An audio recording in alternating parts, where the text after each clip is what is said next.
Desde su planeación estaba condenada. La reunión cumbre sobre cambio climático en Copenhague serviría solo para establecer los marcos de referencia que durante un año, otro más, estudiarán todos los gobiernos centrales, estatales, municipales, científicos, empresarios, ONGs de todo el mundo. ¿Para qué?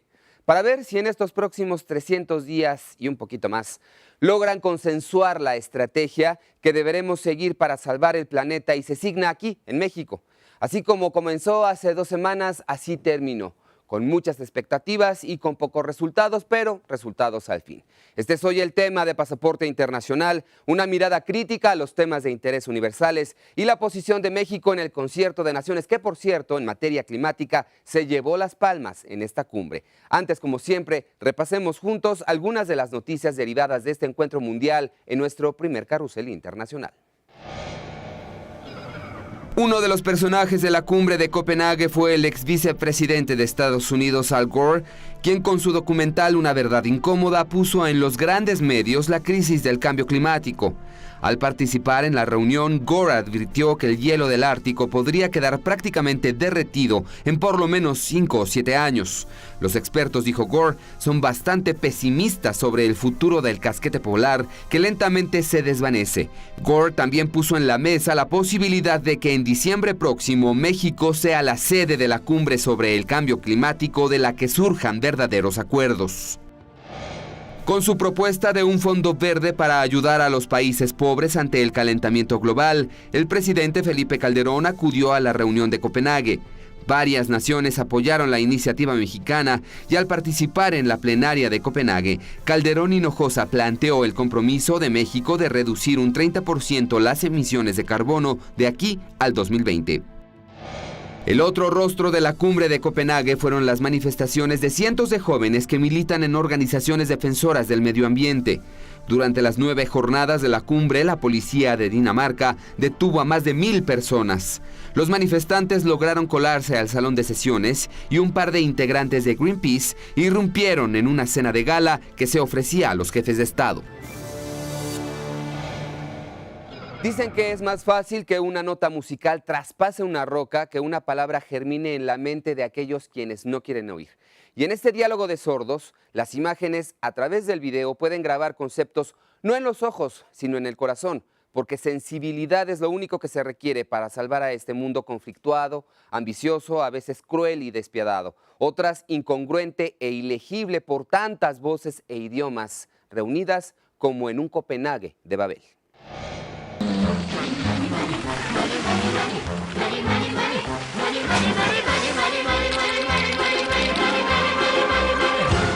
Any coal in the stove and you freeze in the winter and you ghost to the wind at your fate when you haven't any shoes on your feet and your coats in the steamer and you look 30 pounds overweight. When you go to get a word of advice from the fat little pastor, he will tell you to love evermore. But your hand think you that rat-a-tat at the window.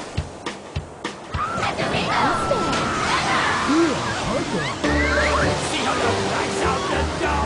For money makes the world, the world, the world. The clinking, clanking sound of money, money, money, money, money, money, money, money. Get a little, money, money, money, money, money. Now do you get it? What do about it makes the world go round.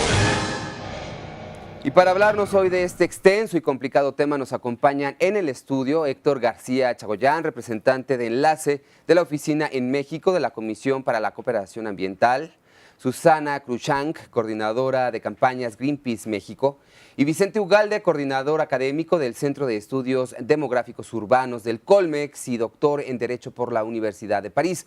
Además, de manera virtual, en enlace, tendremos a Magdi Martínez Solimán, coordinador representante de Naciones Unidas en México y también representante del Programa de las Naciones Unidas para el Desarrollo. Juntos analizaremos este tema que, como les decía, es tan amplio y tan extenso, que con tantos recovecos, que yo creo que una hora no nos va a alcanzar, pero sin duda trataremos de darle luz al auditorio. ¿Qué les parece si lo hacemos después de una pausa?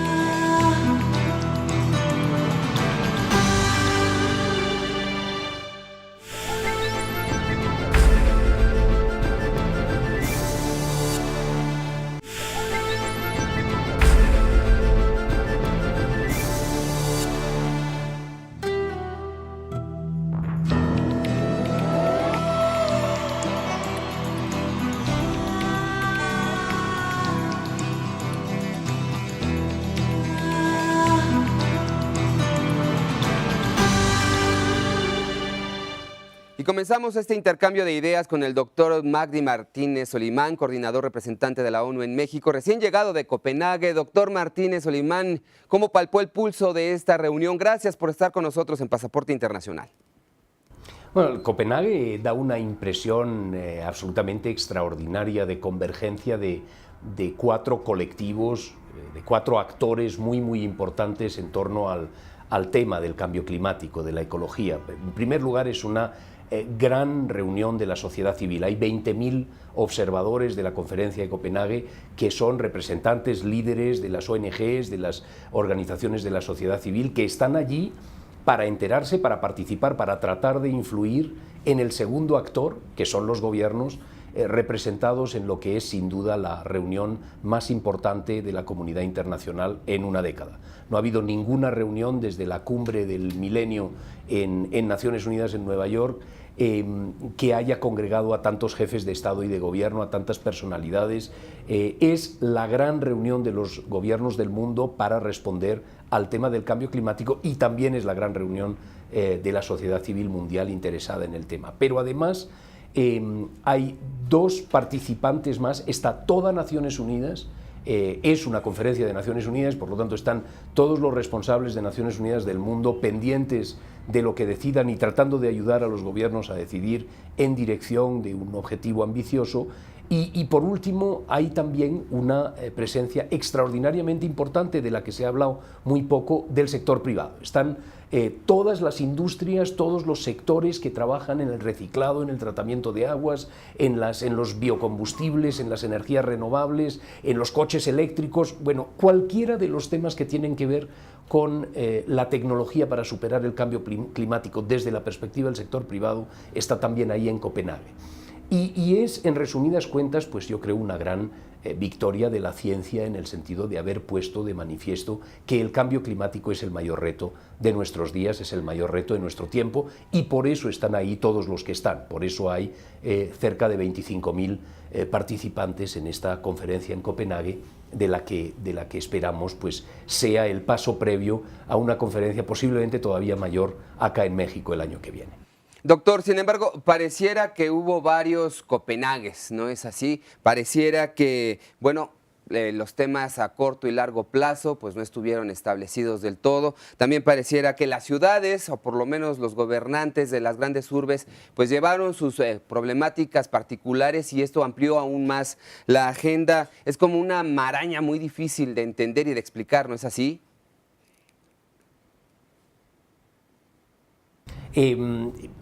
Es cierto lo que usted dice, hay una convergencia extraordinariamente compleja. El tema es complejo y todos los actores se posicionan en torno al tema.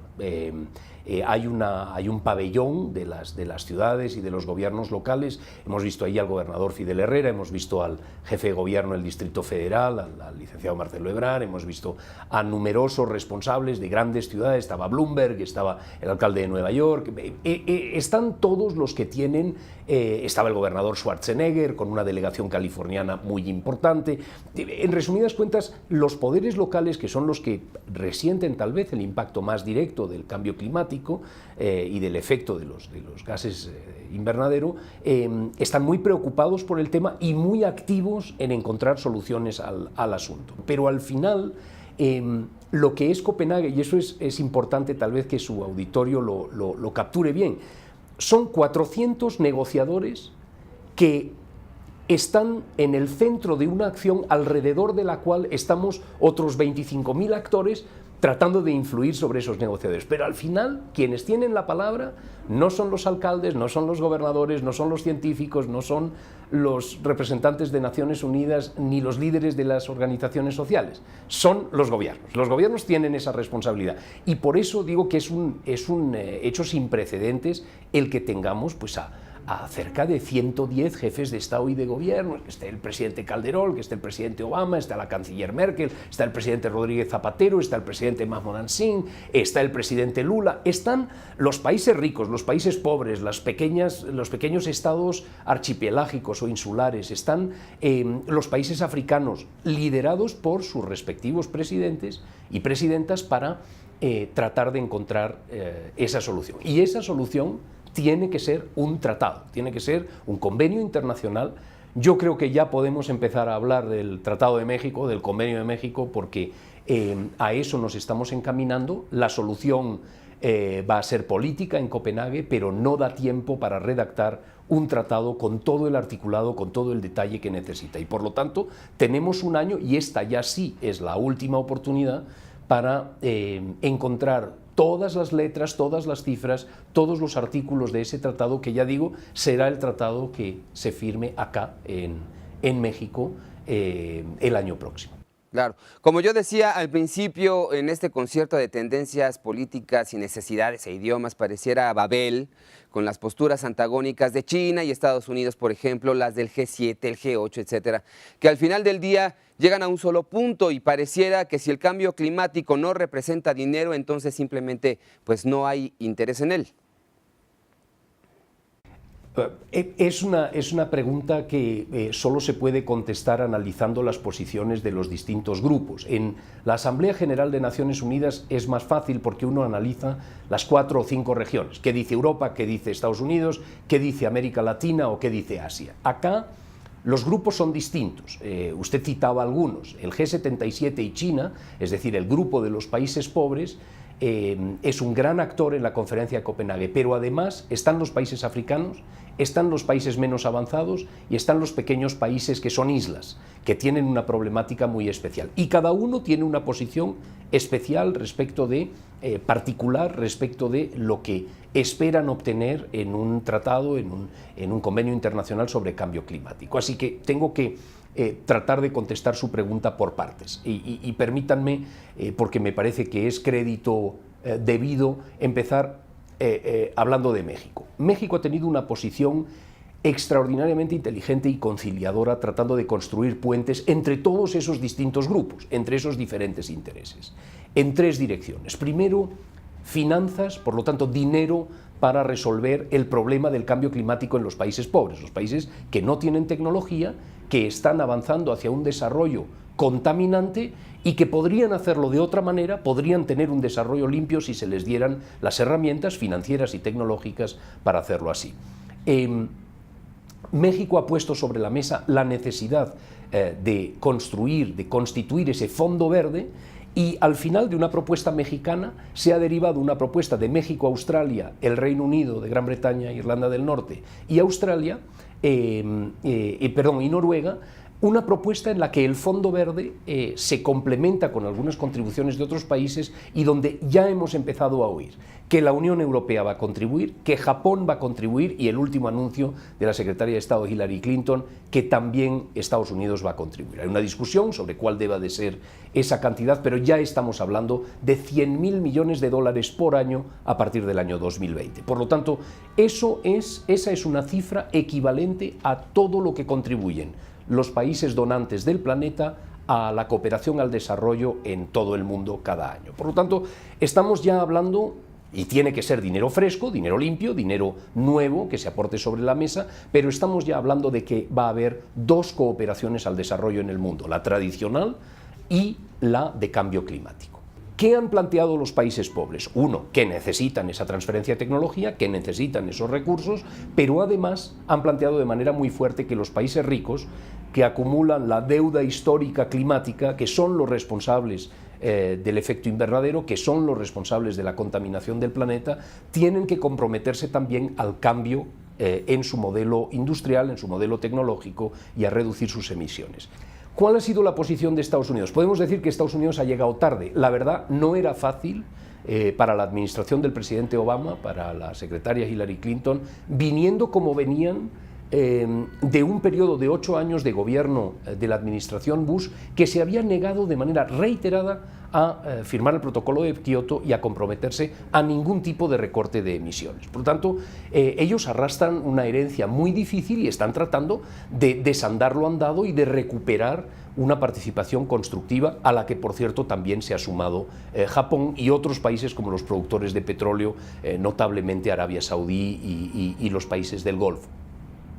¿Qué han planteado los países del G77 y China? China tiene una duda fundamental y no quiere que con la excusa de un mecanismo de financiación del cambio climático, nadie venga a entrometerse en sus asuntos nacionales y nadie venga a hacer verificaciones que ellos consideran intrusivas o interferentes en su economía nacional. Y eso, que es razonable, se contrapone con un deseo de los países donantes de verificar que efectivamente, si ellos contribuyen con dinero a programas internacionales de cambio climático, también se pueda comprobar que los compromisos del tratado pues, se cumplen por cada uno de los países, sobre todo de aquellos que reciben recursos por parte de quienes los contribuyen. Así que ya ve que es una maraña muy compleja de intereses diferentes, de países ricos, países pobres. Quería mencionar los países insulares porque las pequeñas islas, países como Tuvalu o las Maldivas, incluso los países del Caribe que están muy activos, tienen una problemática especial porque están en riesgo de desaparecer si el nivel de los mares subiese en las proporciones en las que los científicos nos dicen que podría ocurrir con el deshielo de los glaciares y con fenómenos hidrometeorológicos extremos como huracanes y tifones. Y ellos han planteado que lo fundamental es de una parte el corte de emisiones y de otra parte la financiación climática.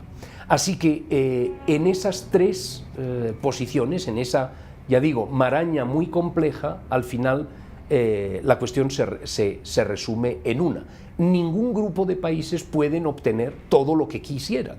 Ni China puede obtener todo lo que quiere, ni lo puede tampoco India. Brasil tiene una preocupación respecto de su gran masa forestal, el tema de la reforestación y de la evitación de la desforestación está también muy presente en las conversaciones. Ya digo, ningún país puede obtenerlo todo. Un país no puede obtener lo que quiere porque contribuye, porque financia. Un país no puede obtener lo que quiere porque simplemente decide cortar sus emisiones. Un país no puede obtener lo que quiere porque sea un país pobre o sea un país insular. Y en ese compromiso tiene que estar el término medio, que sería la virtud inspiradora de un futuro tratado que esperemos ver sobre la base de un buen acuerdo político en Copenhague. Doctor Martínez Solimán, permítame conversar con nuestros otros invitados aquí en el estudio y volvemos con usted más adelante. Y bueno, ¿qué parece? ¿Cuál es su opinión al respecto de estos planteamientos que hace el doctor? Para mí creo que en verdad es una maraña. Es muy optimista. Es muy optimista. ¿Por qué optimista? Parece que el lavado de pintura verde para el documento, ¿no?, está teniendo éxito. Se está mencionando ya que hay un acuerdo que finalmente se puso en la mesa, que llegaron algunos compromisos fuertes. Sin embargo, parece más bien, por lo que se ha dejado ver de los borradores, que es un acuerdo de buenas intenciones, ¿verdad? No se pusieron compromisos fuertes en la mesa que se esperaban en particular por parte de Estados Unidos. China lamentablemente está pues también con una amenaza muy fuerte de no permitir que se transparenten sus emisiones. Creo que en este ejercicio del prisionero que le llaman, en donde si uno coopera, el otro coopera, el liderazgo tenía que haber tenido Estados Unidos comprometiéndose a